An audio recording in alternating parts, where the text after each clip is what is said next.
seconds. Technically a whole shot win to Mike Edwards. Couldn't even see it. The ladder, you saw him. If your driver was highlighted in yellow, they have lane choice. In this case, the matchup versus Dave Conley and Jason Line. It's Jason with the lane choice. Oh, Conley has problems early.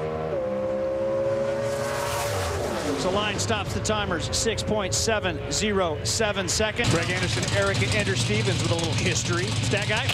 Greg Anderson looking for round win number 597. Why do I bring it up? Because that would tie him with Bob Glidden, one of the greats. Big naming. For second all-time in pro stock history behind WJ. Speaking of Bob Glidden and Shirley Muldowney on the phone with Erica Ender-Stevens saying, don't worry about those last 3 races you lost on the whole time. Greg goes red.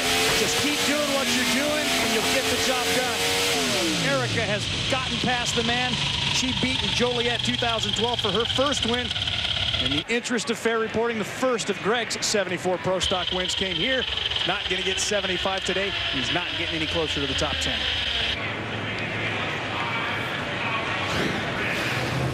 But you take another look at it. Greg Anderson always likes to get up on the wheel when he's racing Erica Enders, or the girl as he calls her. And when you have a car at performance disadvantage that Greg has, he knew he had to push the tree, but unfortunately pushed it just a little bit too close and gets the red light and the loss.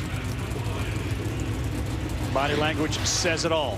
It's time now for the matchup of the Grays. Shane Gray, Jonathan Gray, brothers. First time ever they've raced. Jonathan never had the opportunity to race Dad, but when Shane squared off against his father, it was a perfect 5-0 against him. But Shane also said in a pre-race press release he is not going to cut this kid any slack because he doesn't deserve it. This kid's good. Yeah, I mean, Jonathan's done a great job in his rookie season. Very good on the tree. Shane, though, has a performance advantage this weekend. I asked Jonathan, I said, what's the deal there? How come your car's not running up to Shane's? He says, I don't know. We got to figure that out because we're definitely going to need to if we want to get around him.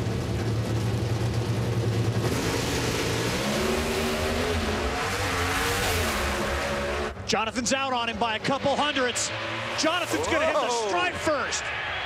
Look at that. On a hole shot and a historic win as well for Jonathan. Check this out.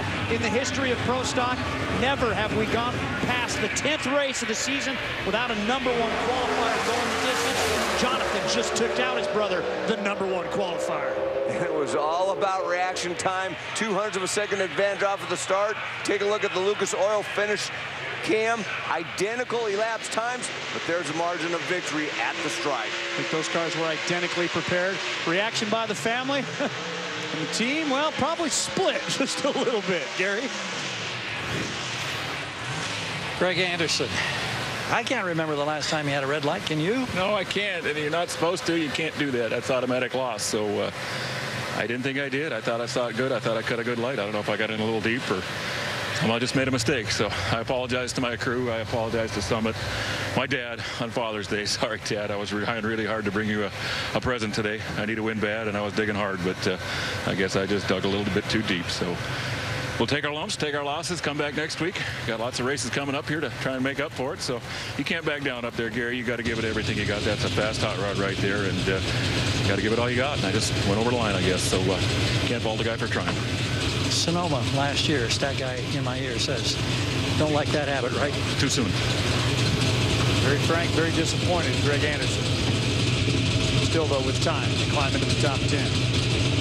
Here comes Jeg Coughlin. Second round losses here at this race the last 2 years against Vincent Nobile, who, well, really kind of has Jeg's number a little bit. His last 3 wins on tour have all been held at races on the West Coast, Pomona, Sonoma, and Seattle. All of them were wins over Jeg, so maybe he's trying to drag that karma out east. Well, and Jeg was another guy that was struggling with the tree at the beginning of the season. A couple of red lights. He said he worked with the car, worked with himself, and he's gotten very consistent lately. Oh, Jeggy was dialed in on the reaction timer. You saw the little wiggle out of Vincent. That's going to be the difference there. Jeg goes 6.67.1. Low by a couple of hundredths for round number 2. On board with Jeg Coughlin. 0.14 reaction time. Since he basically changed the clutch linkage, started doing a few things about 3 or 4 races ago, he has been outstanding, and that's why he's won 2 out of the last 3 races. Back in Tim Wilkerson's pit, his crew is putting in a new engine for the semifinals. And Tim, Over 132-degree track temperature. How difficult is it to tune this thing? Well, the biggest challenge is it runs through the clutch hard because you take so much clutch off of it, and then it puts a hole out, and we're just fighting the normal things. The guys that are running 16, 17, 18, 19, they got 8 holes. Mine's put a hole out that last run, but hey, maybe if you get it fixed, it'll spin the tire. Really a hard thing to deal with when it's like this, but hey, we're happy to be in the semis. It's been a long time since this car's been in the semis, and my guys are just working their tushes off trying to do a good job for Levi, Ray, and Schaub and everybody that's on our car. So hopefully get past these rounds, but it's just a race of attrition more than anything. I mean, going down the track, you're probably better off than not going down the track and hope the other guy makes a mistake. But if we make it to the finals, we'll pour it on. Don't worry. He'll take on Tony Pedregon in the semis. And at the top end with Jonathan Gray. First time that you've gone against your brother in pro stock competition head-to-head. You got to like the outcome. Well, I do. I mean, yeah, everybody likes to win. I just hated that we had to meet up this early in the game.